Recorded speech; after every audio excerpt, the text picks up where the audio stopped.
All right, we're live, everyone. So hello. We have the one and only Johan Gustafsson, a person who has done more to take money from people who have preferences that violate the axioms of expected utility theory than any other person on Earth. Um, or more specifically, to figure out ways to take money from them. Um, so you wrote a book where you sort of presented various money pump arguments. Which, do you want to just start for those who are not informed, explaining what a money pump argument is? Yeah, so imagine that we want to argue that rational preferences should be acyclic. You can't have like a cycle in your preferences. It can't be that you uh, uh, like A more than B more than C more than A, and then A more than C. Um, uh, Suppose we wonder if that's actual requirement of rationality. Then the idea of the money pump argument is to show that an otherwise rational person who just violates that condition can be sort of compelled in a series of trades to just give away money to pay for something they could have walked away with for free. Um, so if that kind of exploitability, when you also in advance the whole setup, so there's no surprises because everyone can lose money if they don't see something coming. But yeah, that then the idea of the argument that's irrational. So if you can, for each of the axioms of expected utility theory, we can create a setup like that, where someone who's perfectly rational in all other respects just violates one of these conditions, and then we should be able to uh, create a setup where they get exploited. Yeah. So I mean, like the most standard version of the money pump argument is just for acyclicity, where you, as you said, you prefer A to B, B to C, and C to A, and the point is you can just trade A for C and 1 penny, trade B for C for B and 1 penny, and then trade B for A and 1 penny. And now you're back where you started, and you paid 3 pennies, and you can keep going like this. But in your book, Yeah. you think that there are ways of getting around this. So do you want to explain why you don't think that this very simple money pump uh, works? Yeah. So especially that setup doesn't work if you have foresight. So you predict that um, at the earlier choices.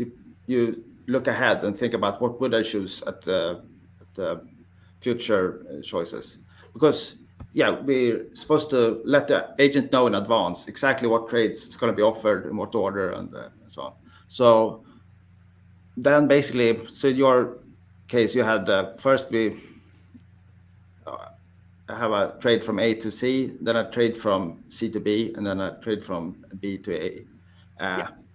Then after we made the first trade uh, from A to C, then we have C, and then we think about should we trade to B, knowing that if we trade to B, we're also going to trade B for A.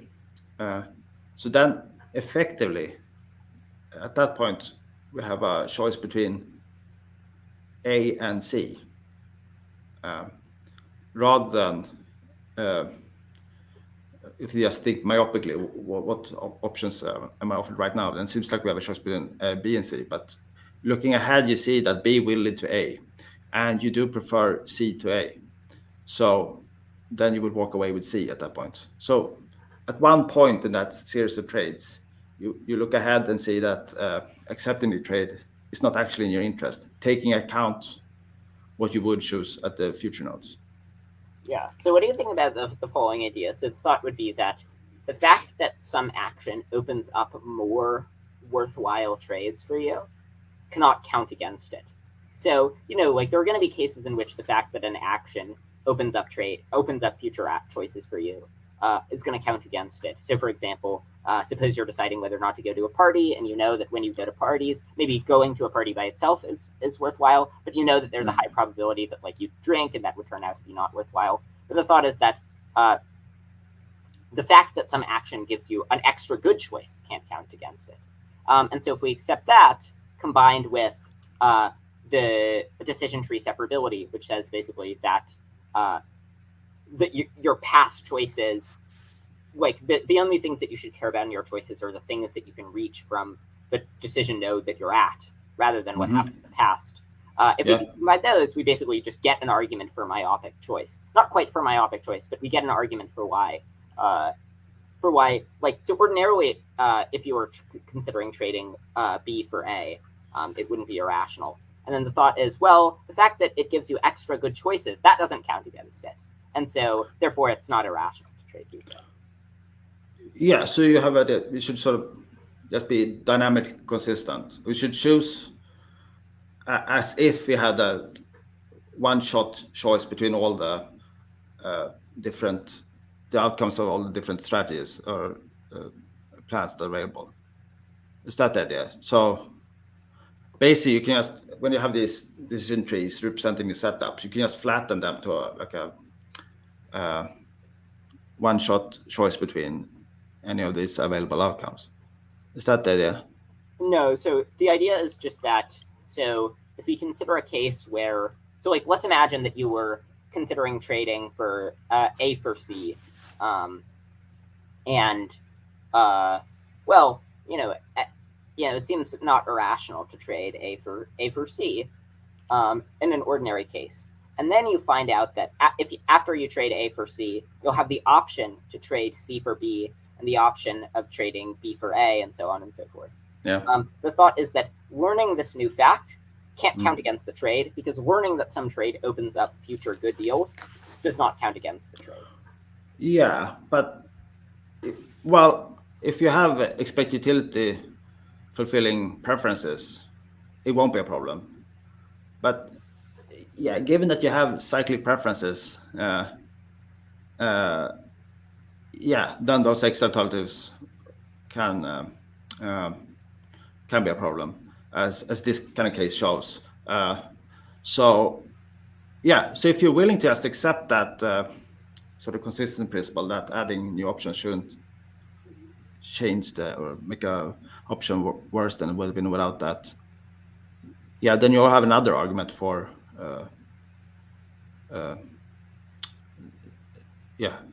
cyclicity. But it will be very different. So I don't quite see why the cyclic preferrer should just accept that. Well, so the acyclic preferrer. So the thought would be that their preferences commit them to violating this. But the thought is that it's just very plausible that this is a requirement of rationality. So, if we just think about just as a pre-theoretical piece of potential data about what is rational, it seems like the fact that some action gives you extra good options can't count against it.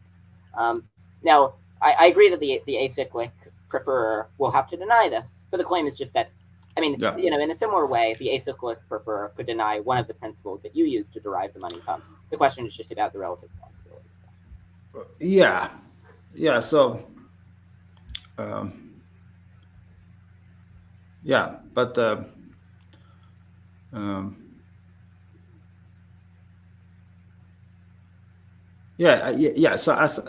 my view is that the best versions of the money pumps require extremely weak assumptions. So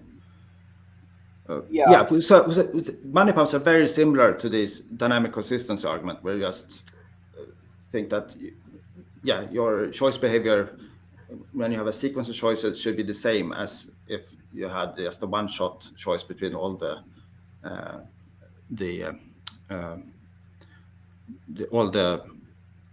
outcomes of all the strategies. So that's sort of Peter Hammond has argued in that way. So that's very similar, but I think the money pump setup actually gets away with weaker assumptions or impossibility. I don't know. I think that both of the money pumps are. I think they both work. Though I don't know. I think that the principle that I just described is and from this you can also derive a money pump for completeness if you combine it with the principle of rational decomposition, which says that an irrational sequence of choices, that if you make an irrational sequence of choices, at least one of the choices has to be irrational. Given that you can get a case, let's say you prefer A and B are incommensurable, and A A minus and B are incommensurable. So you make a trade where you trade A for B, or sorry, yeah, you trade A for B, that's not irrational. You trade B for A minus, that's not irrational. And so the thought, but collectively they're irrational. And so the principle of rational decomposition says that one of the two will have to be irrational. And so from this you get the result. Well, it can't be the first one, because ordinarily it wouldn't be irrational to trade A for B. And the fact that it opens up future options doesn't count against it. And it can't be irrational to trade B for A minus, because ordinarily it wouldn't be irrational. And as per decision tree separability, it's not irrational because the stuff that's happened in the past doesn't affect the traceworthiness of the act. But I don't know, so one of the principles that you appeal to in the case where arguing for completeness of preferences is a principle which is like, if you make some choice where through a rationally permissible sequence of choices it can end up being worse for you, but it can't end up being better for you, then you shouldn't make the choice. So if you can trade A for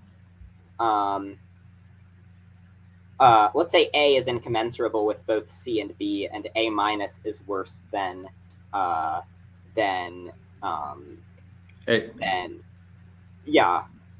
So you can trade. You'll have the option to trade A for C and C for either A minus or B. There's a way that a rationally permitted sequence of choices can be worse for you, and no way that it can be better for you.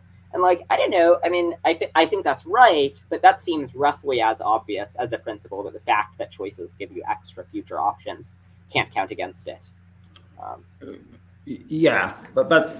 So the trick is, if you're willing to accept your principle, or like the dynamic consistency argument, then there's so much. Then you can take some shortcuts. The idea is that you can get the argument to work even without assuming those principles. But so in the incompleteness case, then it's sort of easy to see why you would think that the addition of an extra option in the future changes things, because now you don't know what you're going to choose rationally in the future. And it's not indifferent either what you're going to choose in the future. So, from the point of view of the agent with incomplete preferences, it's not obvious to me why you would accept that adding extra future options wouldn't change things. Well, it can change things, but the thought is that it can't make an otherwise worthwhile choice no longer. It doesn't make a choice less rational, because and the thought is you shouldn't be the thought is that you shouldn't seriously regret having the fact that a choice gives you more future options. Now, they can deny this, but the person with incomplete preferences, they can also deny the principle you lay out. I'm blanking on the name of it, but the one that just says if through a rationally permissible sequence of choices, things can end up worse for you, but they can't end up better, then... Yeah, but that's a principle that's not an assumption in my argument. That's something I derive. So they would have to...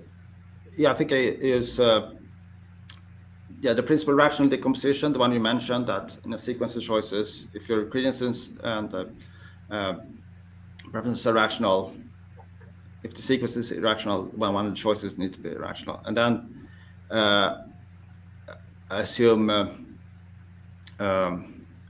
future choice independence, that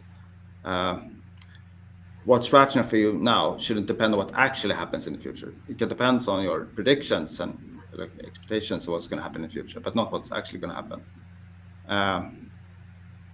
And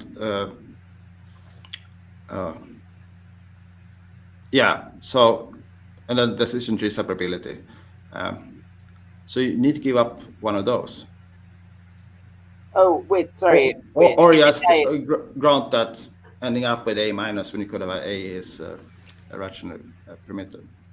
Sorry. So once you you once you agree that it's rational to go with A minus when you could have walked away with A, like A minus is A with a small payment. That then you have to give up one of those other premises, and I think those are defensible. So you already agree with the principal rational decomposition. So then Yeah. it's Wait. the Oh, sorry. So you're saying that you can derive the principle that if a sequence of choices can be worse for you but can't be better, you're saying you can derive that. yeah that's what I do in the book. Yeah. Oh, okay, okay. Sorry, I guess I didn't read carefully enough because I think I missed that part. Yeah. So basically, the argument is you have the case, sort of what you mentioned, that you can walk away with A, or you can switch from A to B, and then if you do that, you get a choice whether to switch from B to A minus, and A and B are incommensurable, and A minus and B are incommensurable. So then the idea is that to accept all these choices and end up with all of these trades and end up with A minus, that's irrational, because you could have walked away with A. We just assume that. Seems plausible. And then if you were to do that, then you made a rational sequence of choices. So one of these choices needs to be irrational. And then by separability, the last choice between A minus and B, neither can be irrational because neither is less preferred than the other, if you consider that choice in isolation. So then there's only one choice left. It must be the first one that went ahead to that last choice between B and A minus. So that means that it must be irrational to not walk away with A in that case, because I see. Okay, yeah, and that's slightly weaker than what you mentioned, but that's all I need. Because then my overall argument is just to iterate that 2 times, and then I get an actual forcing money pump for completeness. Where you're actually rationally compelled at each step to go along with the setup. It's not that you're just permitted to go along with the setup. yeah. So you would have to react one of those assumptions. Yeah. Okay. This is the separability, which you seem to be on board with. Principal rational decomposition, which you seem to be bored with. And then what you have left is, whether what you actually will do in the future could determine what's rational for you to do now. And I think that seems weird, because that's sort of external to you. You have your views about what's going to happen in the future. You have like credences and different things in the future, but what's actually going to happen in the future, that can't matter. Yeah. I think that's right. Yeah. Okay. Yeah, I think I didn't understand the argument. Okay. Yeah, that's very clever. Yeah. Okay. Well, so here's one response that to various money pumps for completeness that someone proposed. So the idea is basically just it's irrational to make any trades across complete. So if A and B are incomparable, basically you should have status quo bias if across incomplete things. So if A and B are incomparable, then you should, if you have A, you shouldn't trade it for B. If you have B, you shouldn't trade it for A. You should just keep whatever you have, and you should only make trades if you get something that's preferable.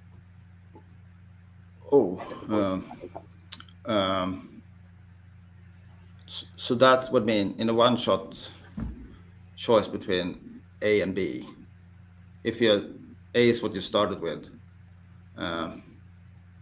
it's irrational to pick B, even though you don't prefer A. Yes, it seems a bit weird why, like, what you started with would matter for what options are rational. Because that's the only difference between A and B in that case, that you started with A. Yeah, I agree. It seems weird. And also it's in this trade framework we have a sort of, we talk about it as if you start with one thing and sort of you trade that to other things. But if you just think of your options, if you walk this way, this is going to happen. Walk this way, this will happen. There's no real like status quo. Oh, It's okay, not. yeah. So and you can think of these arguments for like any outcomes. Doesn't need to be like an item you trade for another item. It's more possibly just the outcomes, and then yeah, the status quo. Yeah, that will matter for what you're rational to do. It becomes harder to defend. Okay. Yeah. But in this setup, there is a status quo option. That's the one you walk away with if you just deny all trades. So as I frame things in the book, there is a status quo option. Yeah. But to make use of that as like a overall response to this kind of argument, yeah, that's get tricky. But then the status quo will really have to matter. Yeah, and then I also think that you get a kind of reverse money pump where people can get free money, but they don't. So let's say you have, let's say you prefer A plus to A, and they're both incomparable with B. If you trade A for B, that's irrational, and B for A plus, that's irrational. Well, this only works if you accept the things, the principle of decision tree separability combined with the claim that the fact that something else gives you lousy choices in the future can't count in favor of it. Gives you other irrational choices. But yeah, I don't know. Yeah. So at the end of the book, I talk about these cases where you have an infinite sequence of trades. So there's a puzzle called Satan's Apple, where there's an apple, and you eat it by eating a half of what's left all the time, and you want to eat each extra bite gives you some pleasure. So it's better for you for each extra bite is slightly better for you by your lights. But if you eat the whole apple, you get punished. So Satan sends you to hell. And then it seems like, the worry is that this is sort of, if you exchange hell to pay a small amount, then it seems like a money pump for anyone with plausible preferences. And then,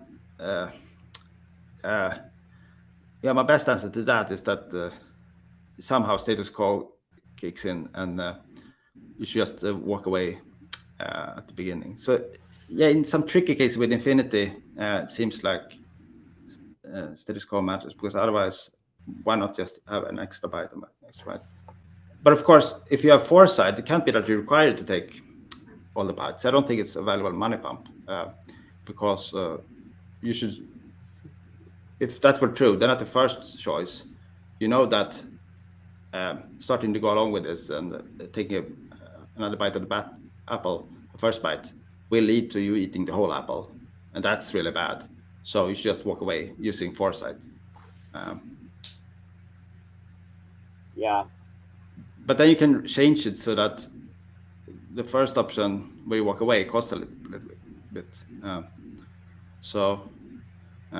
That's the only point in the book where I sort of rely on status quo of it. Yeah. So what would you make of? So I think, I mean, two places where a person, well, so one way a person might disagree with the argument, for completeness at least, is they might reject the principle of rational decomposition. Just to remind listeners, that says that if you make a sequence of choices where your preferences or credences violate a requirement of rationality, at least one of the choices has to be irrational. Yeah, well, neither your preferences nor your credences violate any requirement of rationality. So you can't blame your preferences, you can't blame your credences, and this sequence of choices was irrational.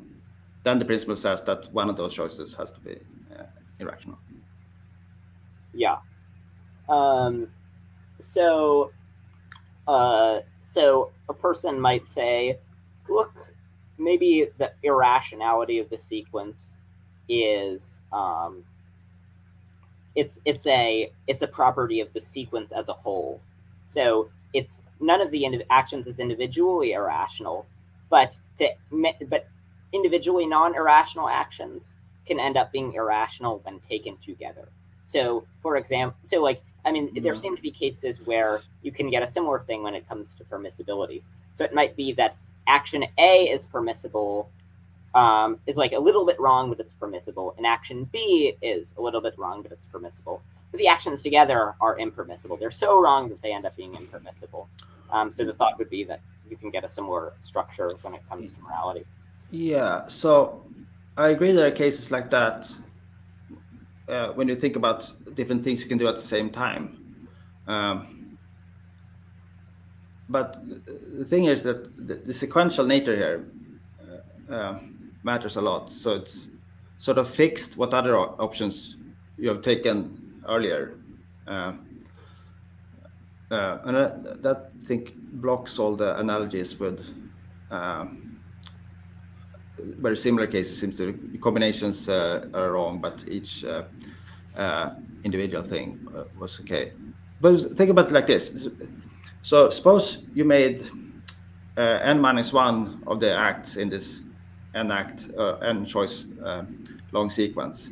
So you haven't violated any rationality requirement yet.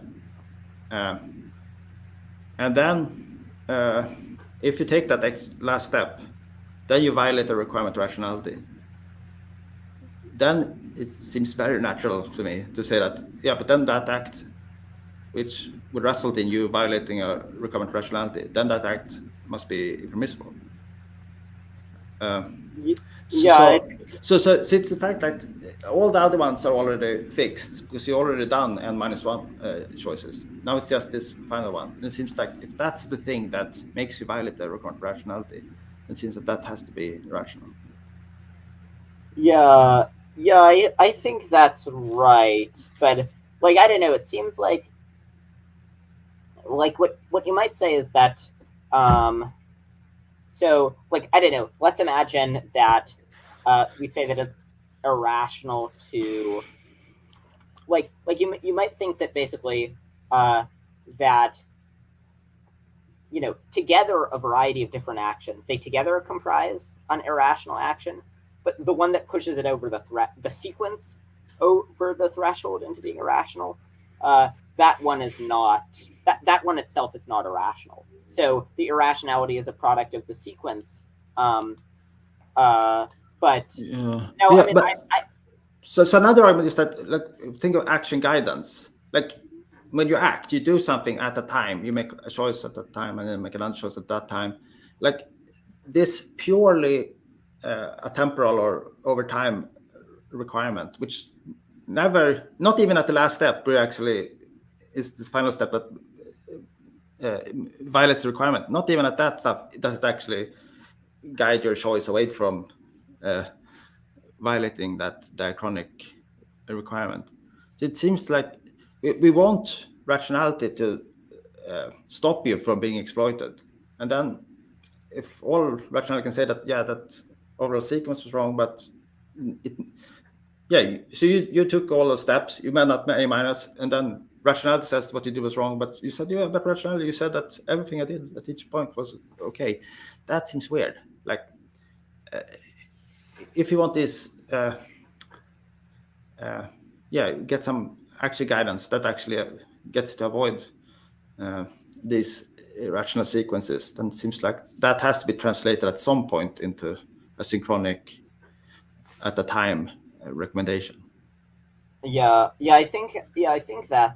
think that's a good point. One other point in favor of decision tree, or sorry, principles of rational decomposition, is it seems like the if you know that the first choice would culminate in an irrational sequence of choices, then the first choice would be irrational. So like, uh, if you know that after you take, if you're like thinking of whether to take the first choice, and you know that if you take the first choice, the end result of that will be you getting exploited, it seems like the first choice would be irrational. Yeah, but in this case, you won't know at the start, or you can't figure out from the fact that you're rational that you're gonna pick A minus at that last node, because it seems like a rational person could also choose B at that point. So, uh, Um, Yeah, if you want this argument to work in, like, generally, we don't want to make any extra assumptions. yeah, yeah. I think that's right. Okay, and then another place where a person could disagree with the argument is that they could reject the idea that um, uh, they could reject decision tree separability. So they could say, no, actually, what you've done in the past does affect the rationality of what you plan on doing in the future. But the problem is explaining why that matters rationally. So I have a whole section where I try to, because there's lots of different ways that story could go, but I think all the versions of, this is called resolute choice, basically, when you stick to a plan or violate decision separability in that way. And I think all the attempts in the literature I've seen try to explain how that makes sense. They have to say something really weird at some point. So, because if you can just look at the decision tree like that, all the different traits, and just pick a final outcome you like from the start, and just stick to the plan to go to that, then you would be immune to all money pumps. But the problem is, at some point in that sequence, following that plan is not going to look good by your lights. You're going to want to deviate from that plan. And also, since in these setups, we also assume that your preferences are the same throughout. So it's not only at the end when you have the choice to deviate. You also wish at the start that if you were to reach that node, you should deviate. So it's the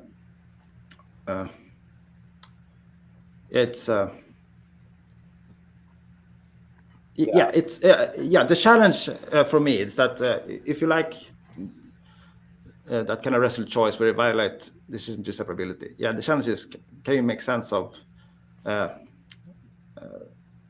why that? Can you come up with a story why that's rational, that works for all nodes throughout the sequence they commit to? Yeah. So one other place a person could potentially resist the argument is, I'm forgetting the name of the principle, but it says that what choices you might make at some node only depend on your credences about what you'll do at future nodes. They don't depend on what you'll actually do at future nodes. We talked about that a little bit, but but why would you want to rake that? Well, I don't know. Like, maybe I'm misunderstanding the principle, but that doesn't seem that obvious. But it's fine. I'm okay with you relying on your credence that you will do this and this in the future.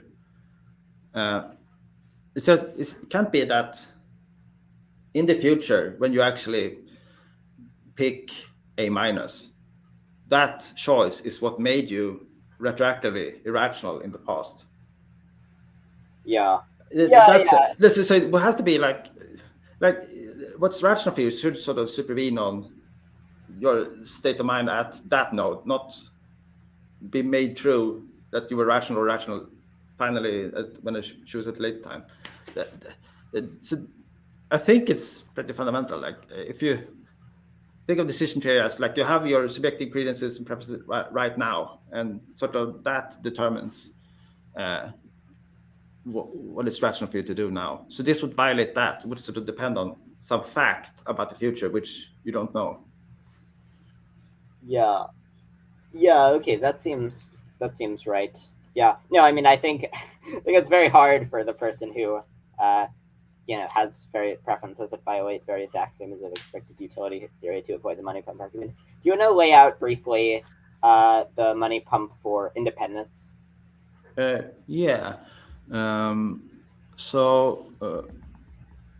Well, basically, okay, maybe can I share my screen? At the bottom it says present. Okay. And after, after you present it, there will be a place where, like, if you click there, it says share screen.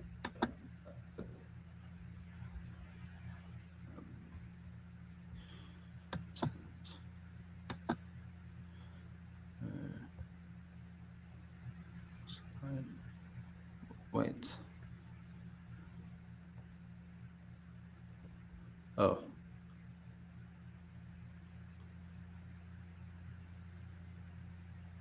Upload.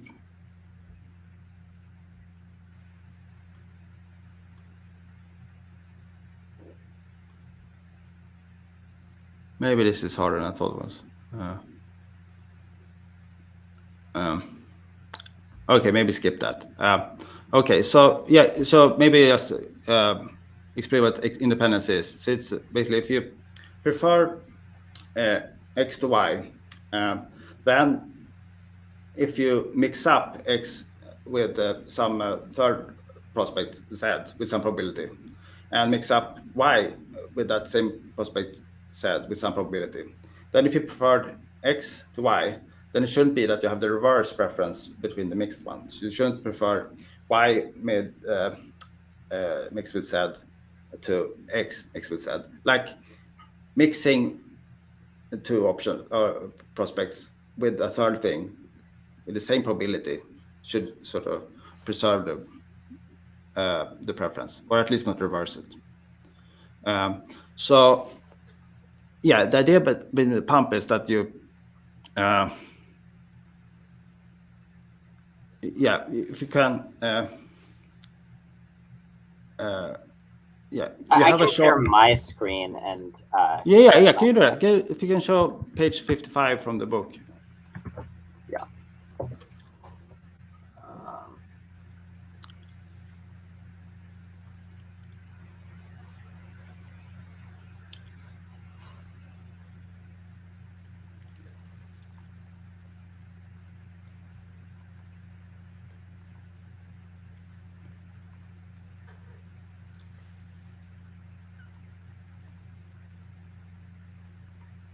Okay. No. So that's not for independence. That's for directly against Allais and Ellsberg. So go sorry. Page 57. Oh, 57. That one. Yeah, that's the independence one. Yeah, if you can make that slightly bigger. So yeah, you have, if we start at node 4, you see that we have a choice between A and B. And here the violation of independence is you prefer A to B, but you prefer BPC to APC. And that thing is robust. So even with a small payment, you prefer BPC to APC. So at node 4, since you prefer A to B, you would pick A. That's what the thick line means. And then we have a first choice, node 1, where if you go down, you get a lottery between ending up node 4, the choice between A and B, and with probability P, or otherwise C. So given that you take into account, you have foresight, you take into account that you would pick A or B, you think that going down at the first node is equivalent to A with probability P, otherwise C. So that's what we call the APC. And if you go up at the first node, you get B with probability P, otherwise C. So you get BPC, and you prefer B with probability P, otherwise C, over A with probability P, otherwise C, even when there's small payments. So you pay a little bit for B with probability P, otherwise C. But, and this is a money pump, because you could have walked away with B with probability P, otherwise C. Because if you had gone down at node 1, and then if you were to reach node 4, you had picked B, you would have walked away with, again, your prospect from that strategy would be, you get B with probability P, otherwise C. So you pay for the exact same prospect. So what you end up with is you're going to go up at the first node. So then you get, if event E, the thing that determines the chance node here, happens, then you get B minus. Otherwise, you get C minus. But if you go down at both node 1 and node 4, then if E happens, you get B, and if E doesn't happen, you get C. So it's like it's state-wise worse to go up than to go down at all nodes. Yeah. Yeah, so the circles are chance nodes depending on whether event E happens or not. So that's not up to you. So you can only determine what happens at the boxes, the choice nodes. Yeah. So sorry. Yeah. Oh, well, so yeah. So I don't know. I found all of these to be pretty convincing. Are there any that you think like you're less convinced that they work than the others? Yeah. So the one for continuity is not strictly a money pump. So continuity is the thing that where you prefer X over Y and Y over Z, then there should be a lottery between the best and the worst, X and Z, which is better than the middle one, Y, and also a lottery between the best and the worst, that is X and Z, that is less preferred than the middle one, Y. So that is ruled out by like extremely pessimistic theories, and also if you have infinite value and you sort of take expectations of that, like if X is infinitely good, then any chance of X, no matter how small, as long as it's positive, it's going to be better than Y if Y is finite. So in that case, I can only make it so that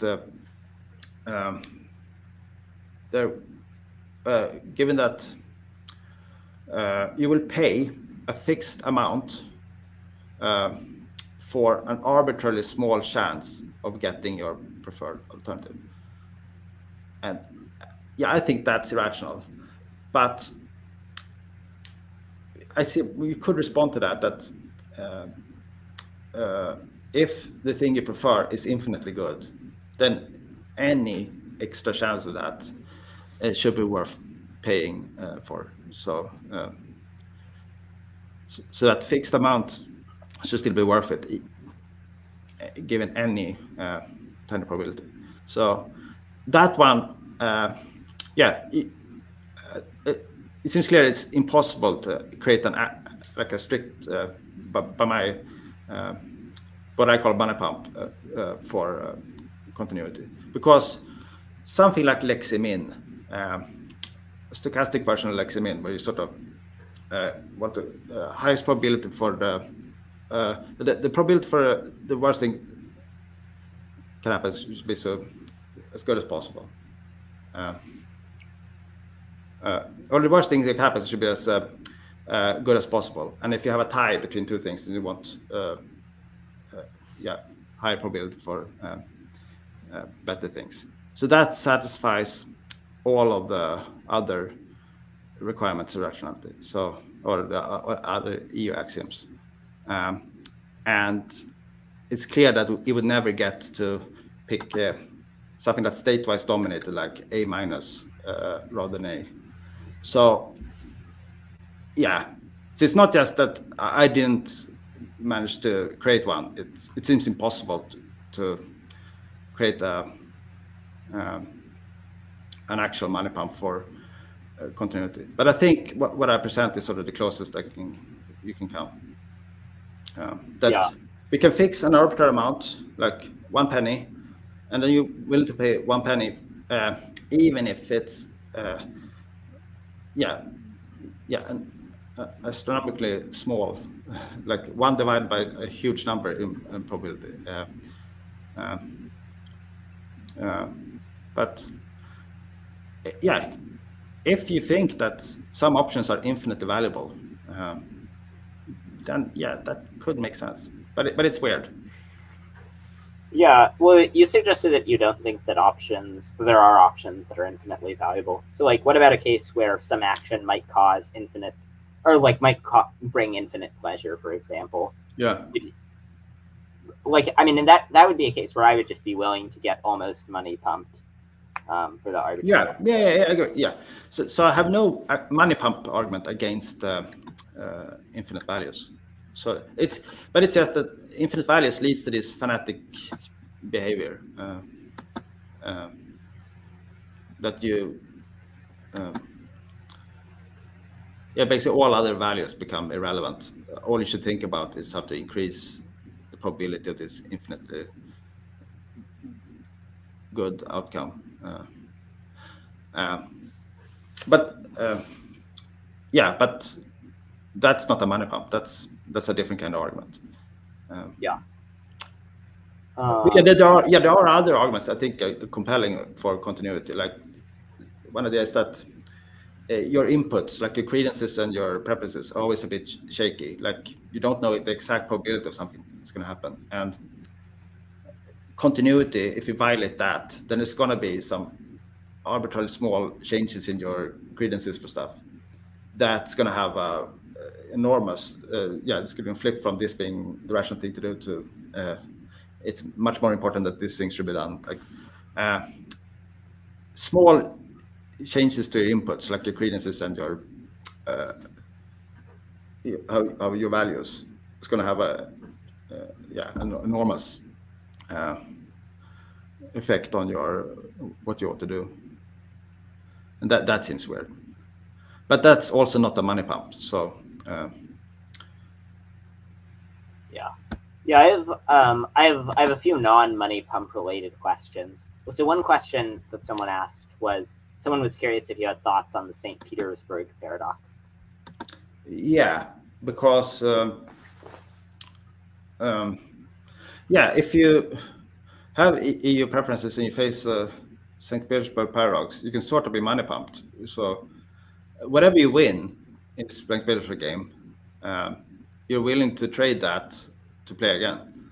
And since you prefer that, you're also willing to pay again. So you should see how you can transform that into a money pump. You can walk away with to pay $1 for St. Petersburg game, or you can get one for free. But whatever you win, we will ask you to pay $2 to play again. Then it's going to make sense for you to pay $1 to just play it once, and then not get the offer to play again, because it's sort of St. Petersburg, the value of that minus $1 versus St. Petersburg minus $2. Yeah. So, but you also see it's violates the dynamic consistency ideas, because it's weird that you have a lottery where whatever you win, you want to trade that to play again. I'm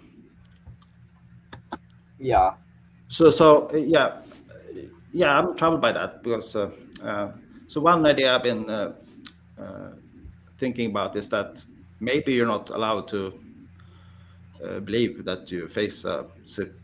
Petersburg paradox.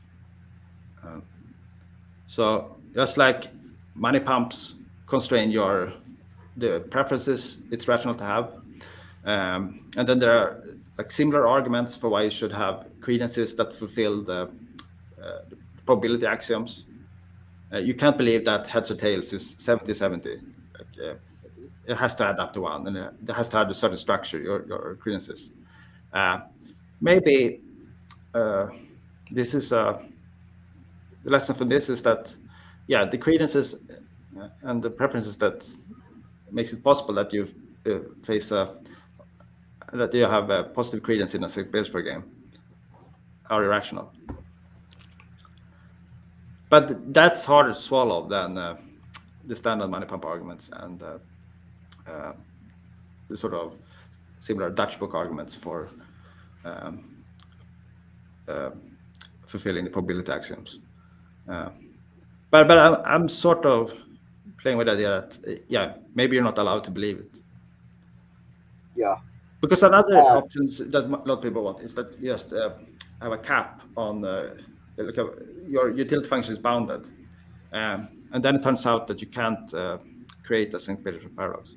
So But then that's weird if you think that, like, if you're a total utilitarian and you have 100 happy people, that should be half as good as 200 happy people, and you want sort of, when you increase the amount of happiness, that the utility by your moral preferences, that should be sort of linear with that.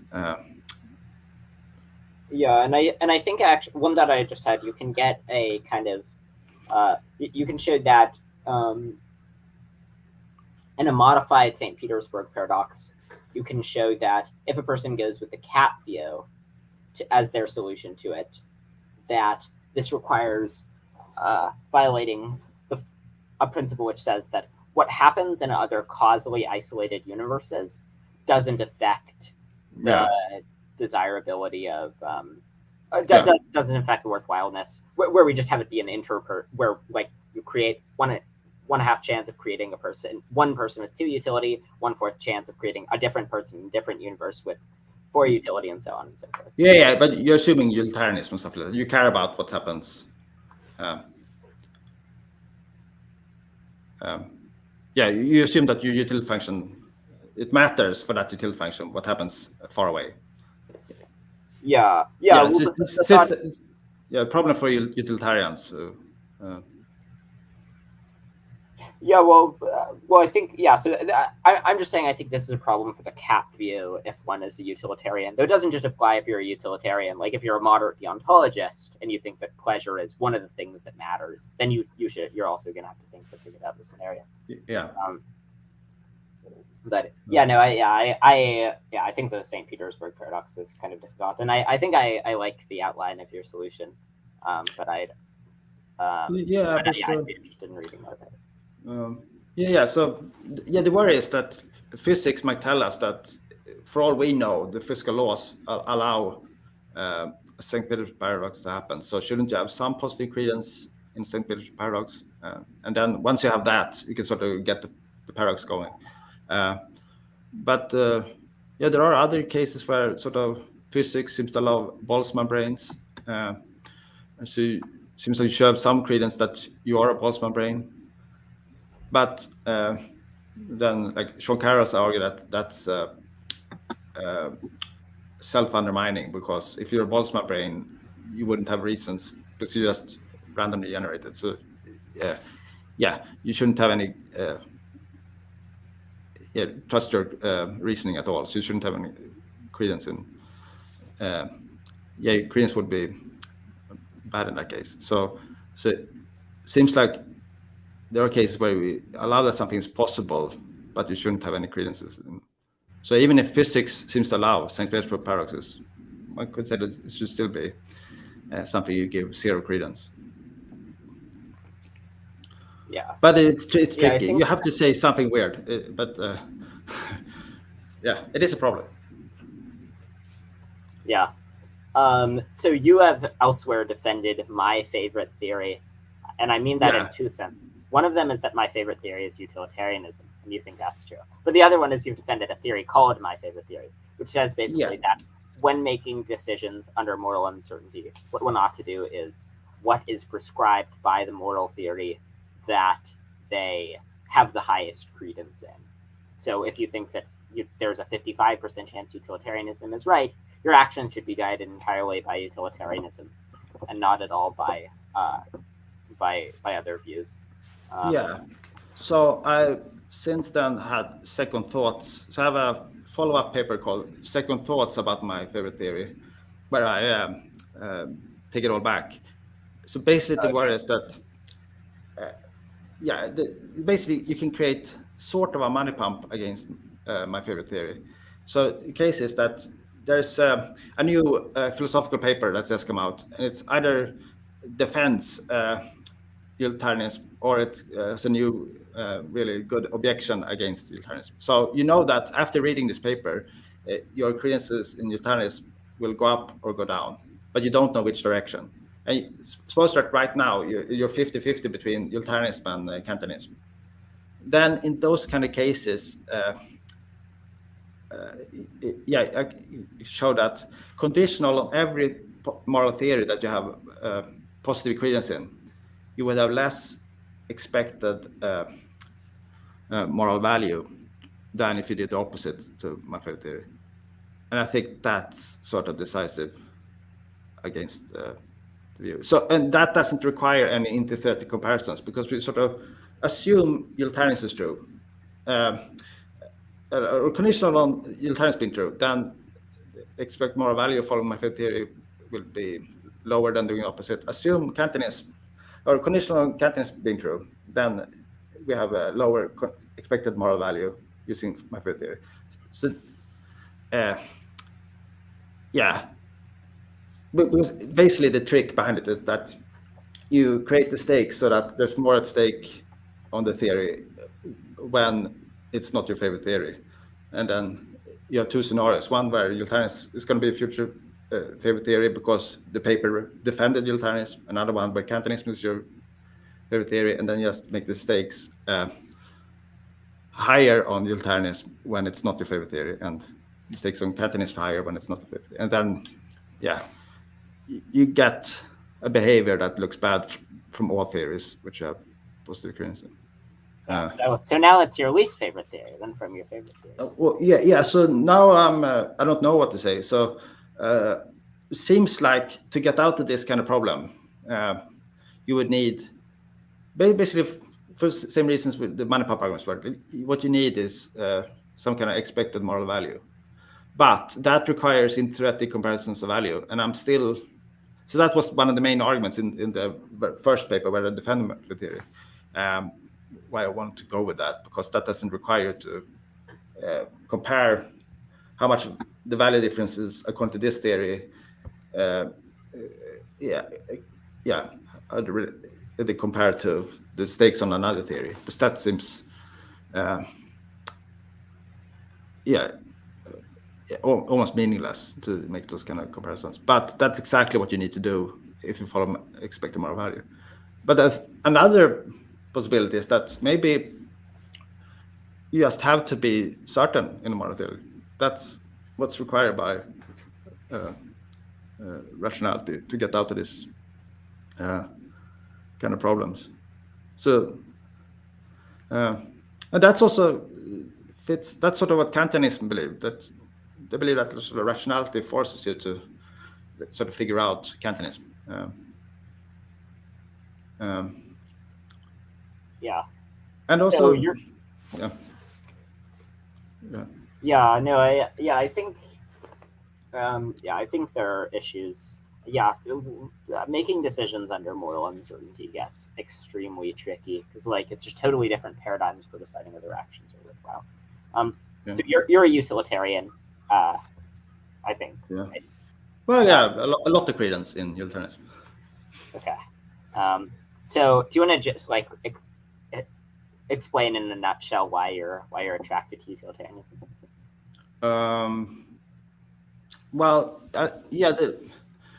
I'm impressed by Harsanyi's 55 argument, which is basically assume that the expected utility axioms hold for how you evaluate risky prospects for your well-being in expectation for that prospect. So, like when you evaluate how good prospects are for you, that ranking should fulfill the expected utility axioms. And then we say the same thing for every other individual. So for personal good in general, those rankings should satisfy the expected utility axioms.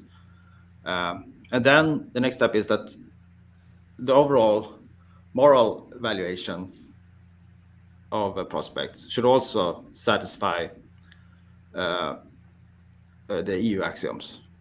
And then the final thing we need for his theorem is that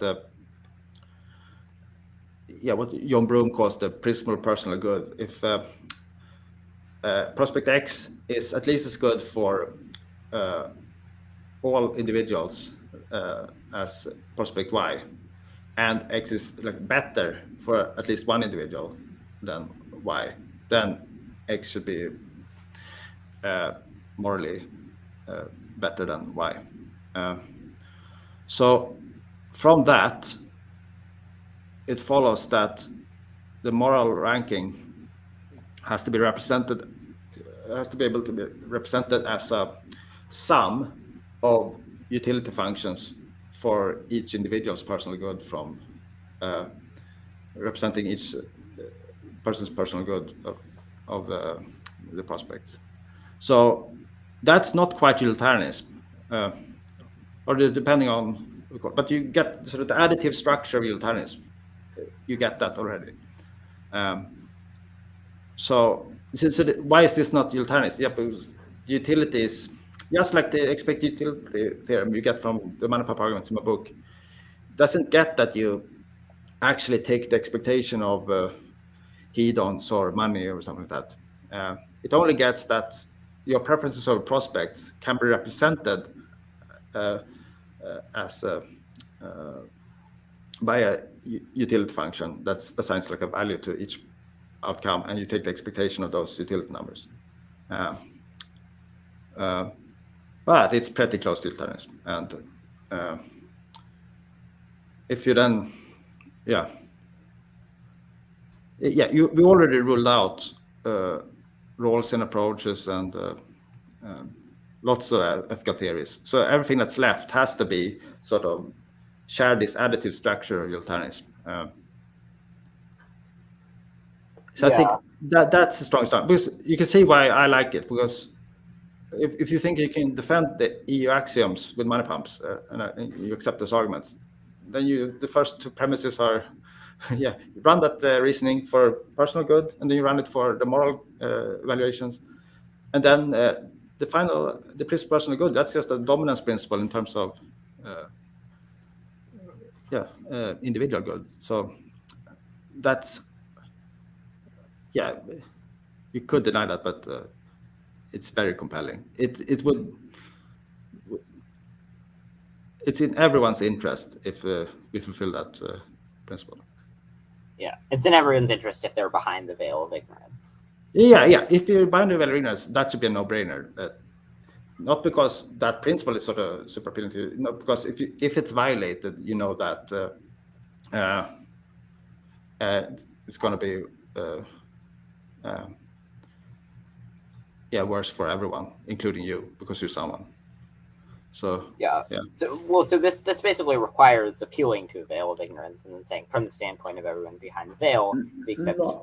No, not really. So Harsanya has two arguments. One from 53, which is a veil of ignorance style argument, where you just assign an equal probability being anyone, and then you just use expected utility, and then you get from average utilitarianism. But this argument doesn't rely on the veil of ignorance setup. It's just these E axioms holds for personal good, E axioms holds for general, like the moral good, and this dominance principle. So you don't need to buy into the veil of ignorance style setup. Wait, sorry. How do you? Okay. I think I was more familiar with the. The 53 one is more famous, but I think the 55 one is more interesting, because it doesn't require social contract theory or any of that. Because Harsanya 53, which is the veil of ignorance one, he sort of says that your values are your impersonal preferences. So when you don't know who you are, you have an equal probability of being anyone, then your egoistic preference must be the same as your values, because your preference would then be forced to be impersonal. That's why whatever you pick under those circumstances, it has to coincide with your values. But that's a weird assumption. And you don't need that for the 55 argument. Then it's just expected utility axioms applied to moral ranking and to people's personal rankings, like how good the prospects are for them, and then this dominance principle. Could you believe in rights if you accepted those rights as side constraints, basically? Yeah. So any trick to get something non-utilitarian into this, you have to sort of work that into people's personal good. So basically, Everything else is ruled out. So John Broom, as in his book Weighing Goods, he sort of tried to show that you can get some form of egalitarianism even in this framework. But that he thinks that the egalitarian stuff has to be sort of baked into how good things are for you. Sorry. So why would this rule out a conception of rights that doesn't build it into just how well off people are? Because assume we have everyone at well-being level 5, and then the same thing, but now a violation is there's been a rights violation. Those two things should be equally good. But so the principle of personal good sort of rules out that anything non-well-being related could matter. Wait, sorry. So state once again what the principle of personal good is.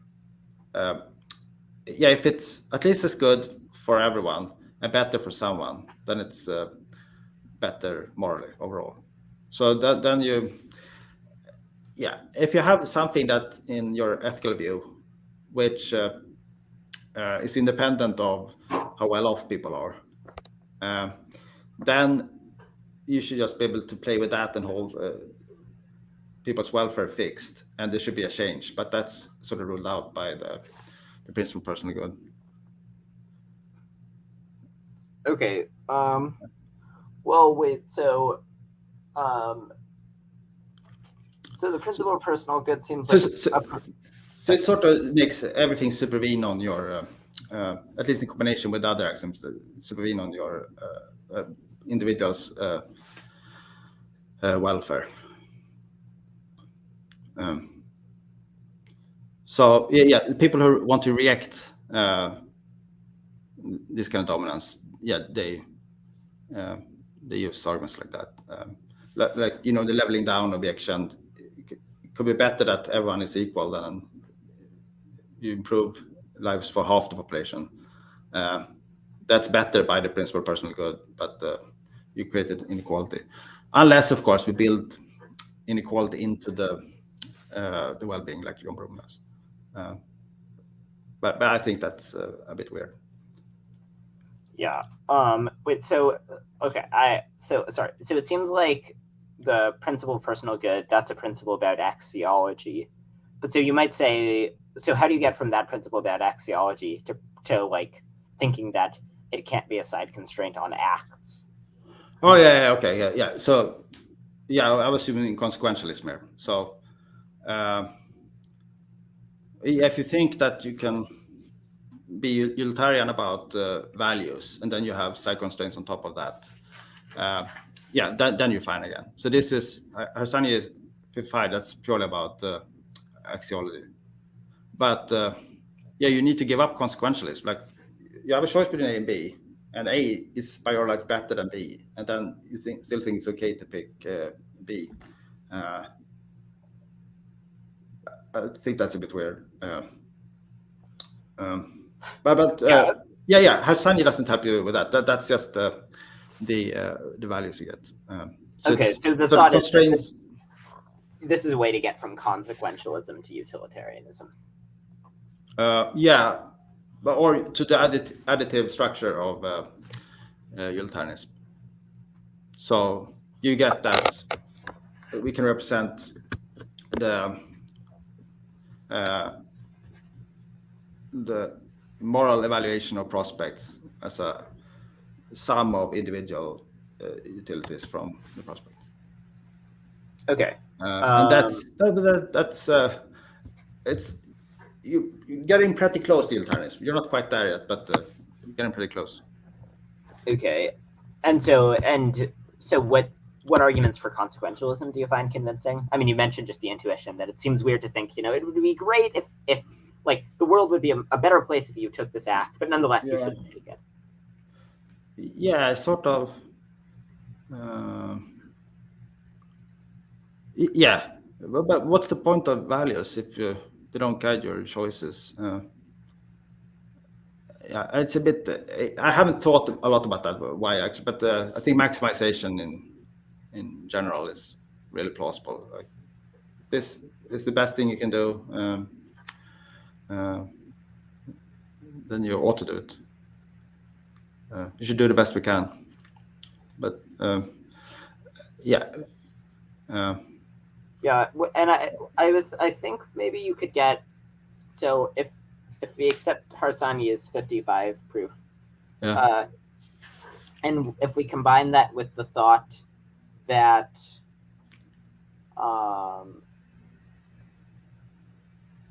that third parties should that you should do what third parties would prefer that you do, what perfectly moral third parties would prefer that you would do, and also that third parties' preferences would meet the expected utility axioms. If we accept those, then I think you can get utilitarianism from that, because from the first one you get consequentialism. You get consequentialism from the idea that basically your actions, you should do actions if they're preferred by third parties, and so you can think of it as maximizing the preferences of a third party, and then the third party's preferences. So yeah, from those steps you get consequentialism, and then from the other steps you can get utilitarianism, or something very much like utilitarianism. Yeah. So we still have a problem of how does my utility compare to your utility? Yeah, you could still be, I think, that's still you need a way to do that, and also these individual utilities don't need to sort of match the difference in hedons, or so you don't get that your personal value from a prospect need to be the expectation of a like hedonic pleasure. So if you take that to be part of utilitarianism, you also need an argument for that. And you don't get that from expected utility, because that just says that you can be represented as taking the expectation of something. Yeah. I just take utilitarianism to mean that you should just maximize aggregate welfare, and then there are different theories of welfare of what makes one's life go well. But utilitarianism just says whatever makes one's life go well, you should maximize that. Yeah, but whatever that thing is, it need not match up with these utilities which you get from expected utility. So that's just a mathematical construction that follows from following these or satisfying these expected utility axioms. Then there has to be a utility function that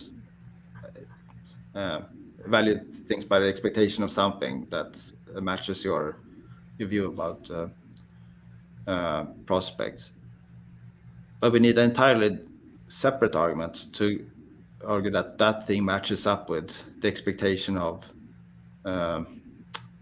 whatever your theory of well-being is, like if it's hedons or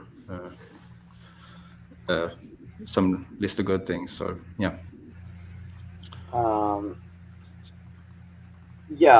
One last question. So you have some paper where you define sort of the idea that wrongness comes in degrees, and this does seem sort of plausible. It seems worth saying that stealing is wrong, but even more wrong than stealing is killing 500 people. But it doesn't seem as natural to say that rightness comes in degrees. So it seems very weird to say this act is more right than this other act. Well, so I don't think that if X is more wrong than Y, that Y is more right than X. I don't think they're sort of the converse of each other, but I think they sort of. I think there's a sense that you can make rightness come in degrees. So I think about you win. You play football and you win the youth cup in football. You're the best team under a certain age. Then you're in some sense a winner. But if you win sort of the unrestricted tournament where players can be any age, then you're sort of even more a winner because you won against the larger domain of competition. So I think, so in that paper, what makes things come in degrees of values, not just the difference to the best thing you could do, it's also how hard it was to do the better thing. And then you can sort of see that you can be, and I can be the best act among the acts that are easy to do. Then it should be right to a certain amount, but then it could be some really hard acts, which are almost impossible. So if you did one of those, then would be even more right.